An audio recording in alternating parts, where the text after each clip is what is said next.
Good day. What is one gift that we fail to give our loved ones? We give a lot of gifts to our children, to our spouses, to our friends. But this is one thing I think we never give to our loved ones.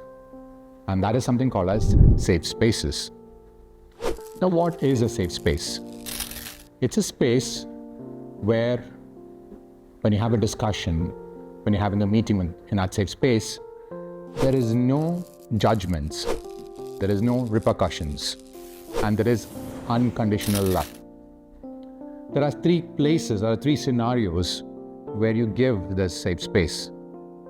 In the first interaction, the other person has done something, has felt something, is going through something, and wants to share it with you.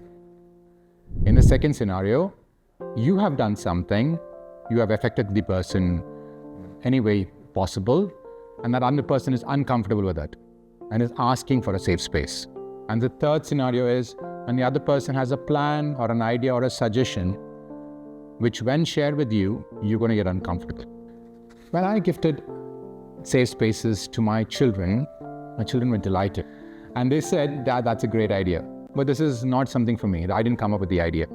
I got this from Lisa Nichols when I was doing a course online with her. And then I've seen it everywhere else. And I thought, as soon as I've learned it, I have to gift it to my children." So when I was gifting it to my children and I told them there is no judgments, they said, "What is no judgments?" I said, "When you tell me something, I'm not going to have an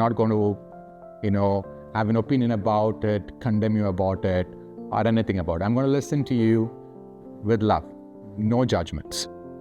When I told my daughter that there is no repercussions, she said, "What is no repercussions?" I said, "No punishments, no consequences," and my daughter was delighted.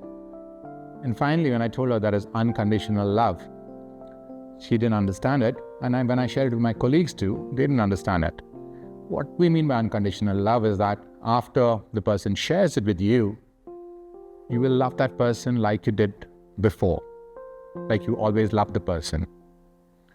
So, safe spaces, no judgments, no repercussions, unconditional love. Now let's look at the three scenarios. Let's say in my first scenario, the person is sharing something with me. Say my daughter or my son has done very poorly in the exams and comes to me and says, "Dad, I want a safe space." My son or a daughter is very uncomfortable sharing that results with me, or they've done something and they're very scared of, what will I say about it? That's the first scenario. The other person has done something and is asking for a safe space. In the second scenario, it could be my spouse saying, or my spouse is very upset with my behavior, or I've said something and has hurt the other person, and is coming and asking me for a safe space and telling, "You have done something wrong, you have behaved something badly, or you said something that's hurt me," and is asking for a safe space. This is very uncomfortable because your behavior has hurt the other person and you don't know about it. And they are asking for a safe space so that they can share and the relationship can be intact. The third scenario is when the other person has a plan or a suggestion or an idea which is against your idea.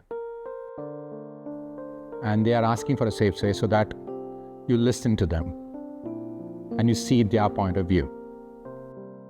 Now, I have gifted a safe space to my children, and I know that how much more comfortable they are with me now. They're young, they're 13 years old, they're 10 years old, and my son is even 5 years old, and he's saying, "Dad, can I get a safe space?"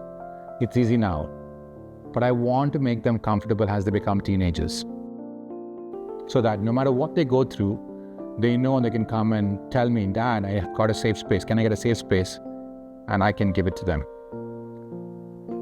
At ELC and CFL, we are trying to gift it to all our children, all the students here at ELC and CFL. This is the place that we want to build, create, where no matter what environment you have at the world outside, but when you come to this space, you are in a safe space. No judgments, no repercussions, unconditional love. This is what I'm giving to my team, to our colleagues, to our teachers and everybody here, and you too. have a safe space. The idea might appeal to you, idea might not appeal to you. I would like to listen to you. I would like to hear your comments. But if it makes any sense to you, and if you want have a good relationship with your kids, your spouses, your friends, your colleagues, I think safe spaces is the way to go. Thank you.